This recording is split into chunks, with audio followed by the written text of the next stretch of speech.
কলকাতা বইমেলা। কলকাতা বইমেলা মানে বাঙালি নস্টালজিয়া, আর সেই কলকাতা বইমেলায় টিম টুডে স্টোরি উপস্থিত হয়েছে এবং এবারের বইমেলার থিম জার্মানি এবং 1000-এর ওপরে স্টল রয়েছে এবারের বইমেলাতে। বলাকার প্রথম বই রিলিজ করেছে ছেলে ধরা, ইনফ্যাক্ট ওর 2টো বই আছে এবারে বুক ফেয়ারে। তো বলাকার সঙ্গে কথা বলে নি। ওয়েলকাম বলাকা আমাদের টুডে স্টোরিতে। তোমার বই ছেলে ধরা, কন্টেন্ট কি আছে এবং এই কন্টেন্টটা তুমি হঠাৎ ভাবলে কেন? প্রথমত এটা আমার প্রথম বই। আমি খুব অল্প দিনে বইটি লিখেছি, 3-4 দিনে লিখে ফেলেছি। 2টো বই গল্প আছে এখানে, একটা কুড়ি, একটা ছেলে ধরা। তো ছেলে ধরা বলতে আমরা কি বুঝি, যে ছোট্টবেলাতে মা দিদারা গল্প করতো যে একজন উঁচু লম্বা লোক একটা ঝোলাতে করে বাচ্চা তুলে নিয়ে যায়। তো একটা ভয়ের সাথে রিলেটেবল ব্যাপার স্যাপার আছে, যে আমরা ভয়ে থাকি যে কেউ এসে আমাদেরকে নিয়ে গেল। তো ঠিক তেমনই এটা একটা হারিয়ে যাওয়ার গল্প, কারণ এই সোসাইটিতে কিছু না কিছুভাবে আমরা পুরুষদেরকে ভয় পাই, কিন্তু সেই ভয় থেকে কোনো একটি মেয়ে স্বীকার করছে, ছেলেদেরকে স্বীকার করছে। তো এটা হলো একটা শিকারেরই গল্প। সাথে এর সাথে একটা আছে কুড়ি নামক একটি গল্প, যে গল্পটাতে আমি দেখিয়েছি ট্যাক্সিডার্মি, মানে যেটাকে বলা হয় প্রিজার্ভ করা, সংরক্ষণ করা।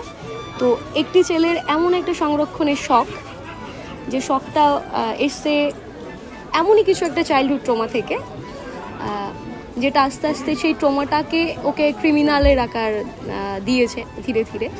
জন্মগতভাবে কেউই ক্রিমিনাল হয় না, কিছু না কিছু ক্ষেত্রে সোসাইটি কিছু ট্রমা তাদেরকে ক্রিমিনাল বা ডেভিল বানিয়ে দেয়। তো সেই হিসেবেই আমি এই ছেলে ধরা গল্পটি বানিয়েছি। যেহেতু এটা আমার ফার্স্ট বই, আমি জানি অনেক ভুল ত্রুটি থাকবে, তো আমি সবার থেকে ফিডব্যাক চাইবো যে কেমন কি হয়েছে কি না হয়েছে, আরও কিছু ইমপ্রুভমেন্টের দরকার আছে কিনা। এই গল্পের বইটিতেও আমি সমস্ত ইলাস্ট্রেশন নিজেই করেছি। তো আসুন আপনারা দেখুন, অ্যাটলিস্ট হাতে নিয়ে পড়ুন। এই যে জাগো বাংলা যে স্টলে আমরা এই মুহূর্তে বসে আছি, সেই স্টলটা যাকে কেন্দ্র করে গঠিত, সেই মমতা ব্যানার্জির অনুপ্রেরণায় এই 48তম বইমেলায় আমরা রয়েছি। দোলাদি, তুমি বহুদিন ধরে বহু সংগ্রামে মমতাদির সঙ্গে রয়েছো এবং এখনও টিল ডেট তার সঙ্গে রয়েছো। আজকের সাম্প্রতিক পরিস্থিতি তুমি কিভাবে বিশ্লেষণ করবে?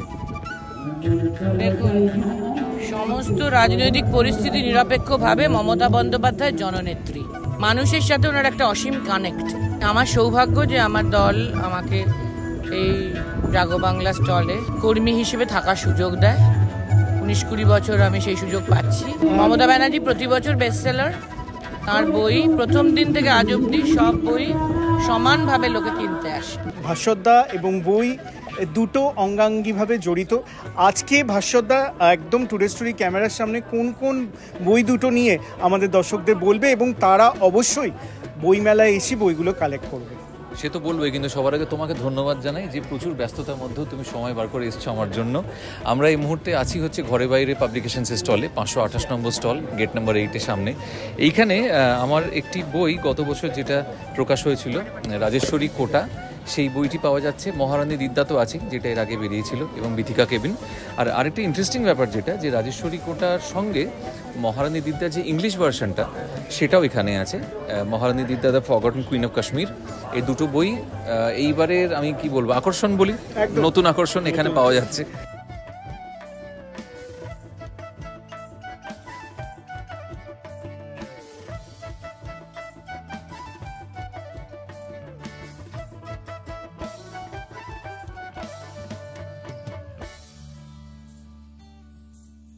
আপনাদের EILM এর এইবারের অবজেক্টিভ কি? বর্তমানে ছাত্র ছাত্রীদের এডুকেশনের প্রতি আপনারা কীরকম চেঞ্জেস এনেছেন আপনাদের কারিকুলামের মধ্যে, যাতে স্টুডেন্টরা আরও বেশি ভালো লাগে এই সাবজেক্টটা, যে সাবজেক্টগুলো আপনারা সাধারণত আপনাদের ইউনিভার্সিটি বা আপনাদের কলেজে পড়ান? আমাদের মূলত ম্যানেজমেন্ট কলেজ, ইউজি পিজি সব রকম কোর্সেসই রয়েছে।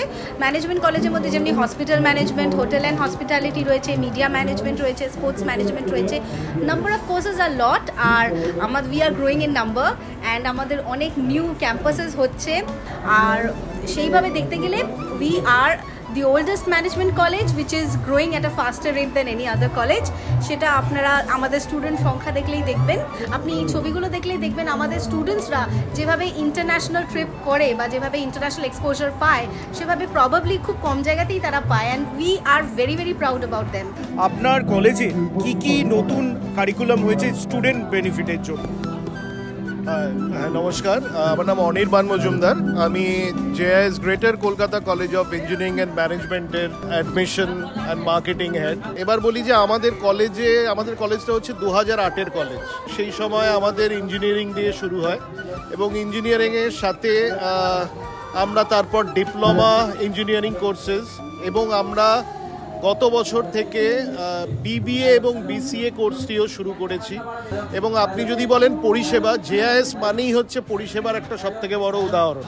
ওকে, জেআইএসের আজকে 39টা প্রতিষ্ঠান, ওকে, এবং সেই প্রত্যেকটা প্রতিষ্ঠানেই কিন্তু আমরা এক রকম সার্ভিস দেওয়ার চেষ্টা করি। জেআইএসের প্লেসমেন্ট হচ্ছে সেন্ট্রালাইজ প্লেসমেন্ট এবং সেটা প্রত্যেক বছর ভ্যারি করলেও 84-85-র নিচে আমাদের প্লেসমেন্ট যায় না। যেরকম এখন গভর্নমেন্টের স্কলারশিপ এবং স্টুডেন্ট ক্রেডিট কার্ড, এই পরিষেবাটাই কিন্তু জেআইএস-এর একটা ভীষণভাবে প্রাধান্য পায় স্টুডেন্টদের জন্য।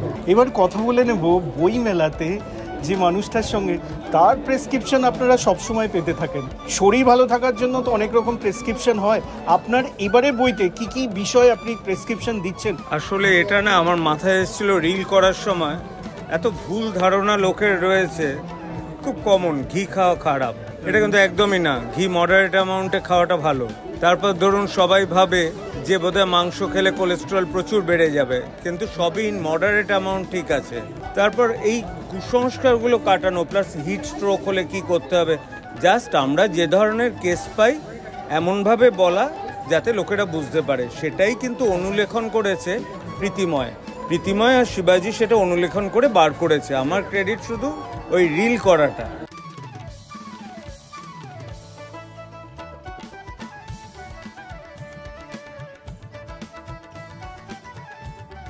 এই মুহূর্তে যে মানুষটিকে আপনাদের ক্যামেরা বন্দি করেছি তিনি কিন্তু ভীষণই মজার মানুষ।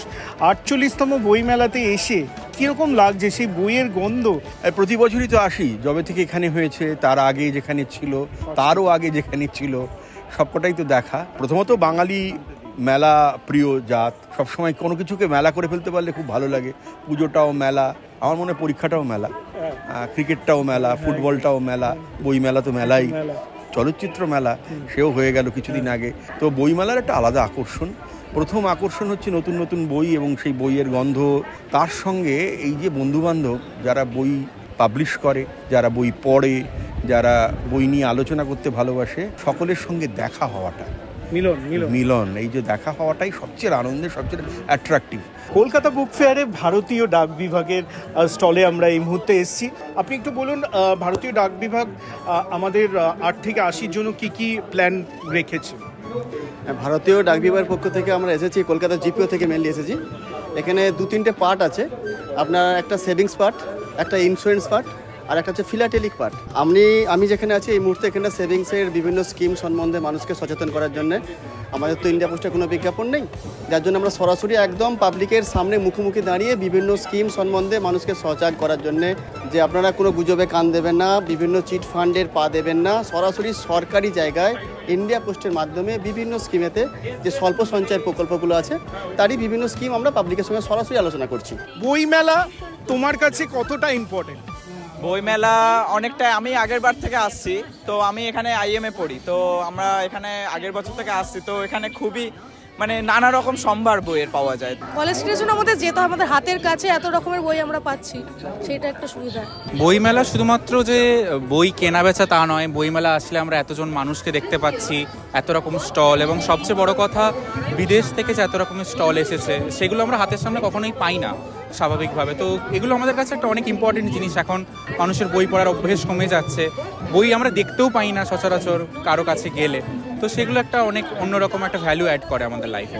এবার আমরা কথা বলে নেব বইমেলাতে সিনেমা জগতের মানুষের সঙ্গে। পারমিতাদি, তোমার সিনেমা নিয়েও বেশ কয়েকদিন ধরে সরগরম ছিল, এখন তোমার বই নিয়ে আমাদের দর্শকদের যদি কিছু বলো তোমার বই সম্পর্কে। আমার বই তারা ঢাকা মেঘ বেরিয়ে গেছে, প্রকাশিত অলরেডি ধানসিঁড়ি প্রকাশন থেকে। আজকে আনুষ্ঠানিক উদ্বোধন হবে সন্ধ্যে 6টার সময় ভাষানগরের গাড়ির সামনে কবি সুবোধ সরকার করবেন। এটা আমার 4র্থ কবিতার বই। আমি তো মূলত কবি, 90 দশকের কবি। এটা আমার 4 নম্বর কবিতার বই। আর এটাই কবিতা নিয়ে আর কি বলবো, কবিতা লেখার চেষ্টা করি, পড়লে পাঠক আছে, বিক্রি হয়, এটুকু বুঝতে পারি।